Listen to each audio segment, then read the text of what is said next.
Om Swastiastu, Om Awiganamastu, Namo Sidam, Om Sidirastu, Tat Astu, Astu Swa, Om Anubadrah Tertawo Wiantu Wiswada. Semoga pikiran yang baik datang dari segala penjuru. Baiklah teman-teman, di pagi hari ini Tiang akan mempresentasikan tugas dari psikologi pendidikan yang diukur oleh Bapak Agus Budi Wirawan. Pada presentasi kali ini dengan tema teori belajar kognitif. Teori belajar kognitif. Teori belajar kognitif, teori belajar yang lebih mementingkan proses belajar daripada hasil belajarnya. Tokoh-tokoh kognitivisme yaitu Jean Piaget, Jerome Bruner, Ausubel, dan Robert M. Gagne. Ini merupakan foto dari Jean Piaget. Dari penuturan Jean Piaget, menurut Piaget, perkembangan kognitif merupakan suatu proses genetik, yaitu suatu proses yang didasarkan atas mekanisme biologis perkembangan sistem saraf. Dengan makin bertambahnya umur seseorang, maka akan kompleksah susunan syaraf dan makin meningkat pula kemampuannya. Kemudian ini dari pemikiran Piaget. Yang pertama, proses perkembangan kognitif anak sangat berbeda dengan orang dewasa. Yang kedua, anak-anak akan berubah melalui 4 tahapan. Perkembangan secara otonom dan mandiri. Yang ketiga, guru harus memberikan tugas yang sesuai dengan tahap perkembangan anak dan memelihara kepribadian berpikir dan kreativitas. Proses belajar menurut Piaget. Yang pertama adalah proses asimilasi, pengintegrasian informan baru ke struktur kognitif yang sudah ada. Yang kedua, akomodasi, proses penyesuaian struktur kognitif ke dalam situasi yang baru.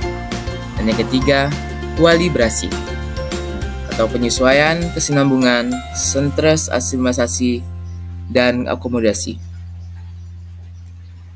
Ini pakar kedua yaitu Jerome Bruner tahun 1915 sampai 2016. Dia adalah seorang penganut setia teori kognitif, khususnya dalam studi perkembangan fungsi kognitif.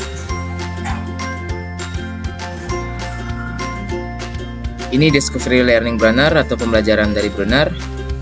Tahapan model pembelajaran Discovery Learning menurut Bruner antara lain yaitu stimulation atau pemberian rangsangan atau stimulus.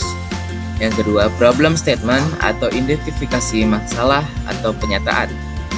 Kemudian data collection atau pengumpulan data. Dan data processing atau pengolahan data, verification atau pembuktian, dan generalization menarik kesimpulan. Tahapan perkembangan kognitif dari Bruner. Yang pertama adalah enaktif atau berbasis tindakan dan benda konkret. Yang kedua, ikonik atau berbasis gambaran atau visualisasi.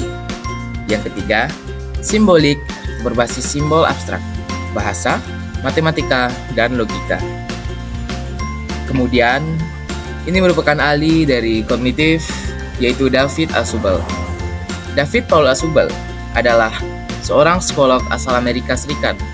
Kontribusinya yang paling signifikan adalah di bidang psikologi pendidikan, ilmu kognitif, dan pembelajaran pendidikan, sains pada pengembangan dan penelitian tentang Advanced Organization sejak tahun 1960. Kemudian, ini konsep dari kognitif David Ausubel. Yang pertama, menyediakan suatu kerangka konseptual untuk materi yang akan dipelajari. Manfaat Advanced Organizer. Yang kedua, sebagai jembatan yang menghubungkan antara yang sedang dipelajari dan yang akan dipelajari. Yang ketiga, membantu peserta didik untuk memahami bahan belajar secara lebih mudah. Kemudian, dari ahli yang terakhir yaitu Robert M. Gagne dari tahun 1916 sampai 2002. Salah satu teori belajar kognitif adalah teori yang dikemukakan oleh Robert M. Gagne yang disebut dengan teori pembelajaran Gagne. Teori ini sebagai bentuk rangkaian langkah belajar yang mengategorikan situasi belajar berdasarkan peristiwa belajar, kemampuan belajar, dan pembagian tipe hasil belajar. Baik teman-teman, itu merupakan eh, pengertian dari kognitif dan para ahli yang mempelajari kognitif. Sekian video presentasi dari saya yang ucapkan penutupan dengan Pramu Santi. Om Santi Santi Santi Santi Om.